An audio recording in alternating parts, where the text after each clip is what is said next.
Madden 25 is, by its title, the 25th entry in the franchise, which leads me to wonder what they're going to call the game that comes out in 2014. This is the video game review for Madden 25.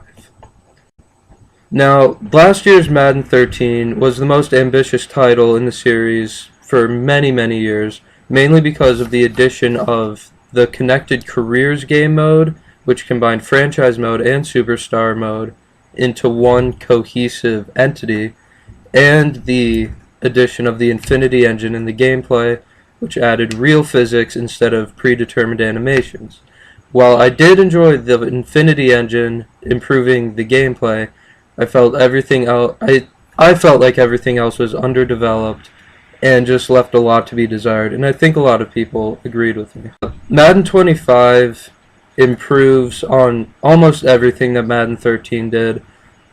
In fact, yeah, I would say everything that Madden 13 did.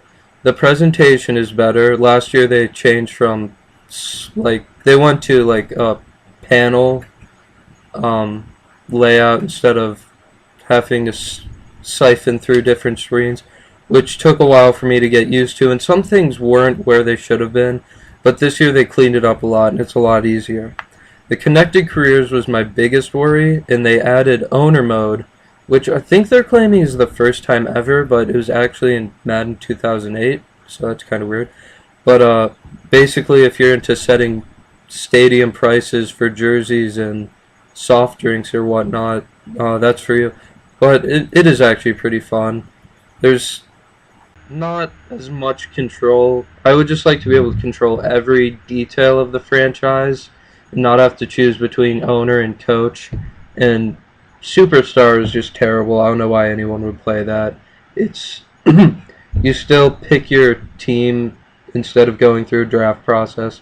They really need to get back to training camps, working out with teams to improve your player, and then getting drafted, not picking how high you were drafted and to what team you went to. It's just silly.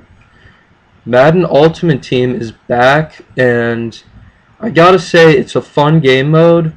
However, I don't think it has the same long-term playability as Connected Careers. If you don't know, you earn coins by using a randomly assorted team to buy packs of cards, which you can open and get better players for your team. And you can even get classic players such as Dan Marino and Deion Sanders and players like that. So it's a fun game mode. It's entertaining. It's decent for what it is. The gameplay has been well tuned in terms of the physics engine.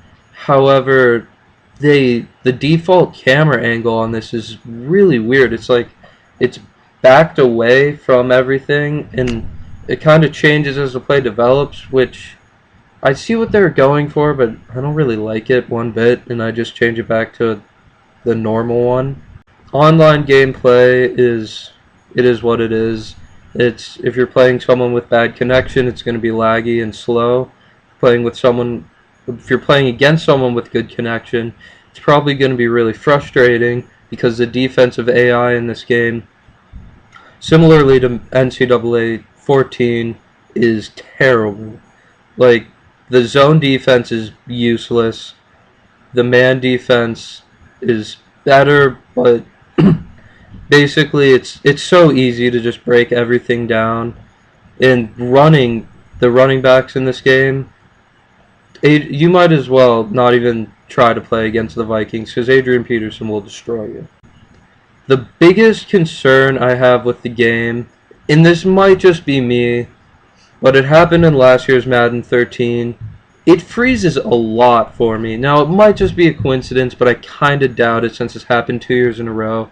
I have to save after pretty much everything I do in franchise modes, and it's just really frustrating. I mean, at this point, EA Sports shouldn't have a problem with this. It's such a huge company, but that's one little thing.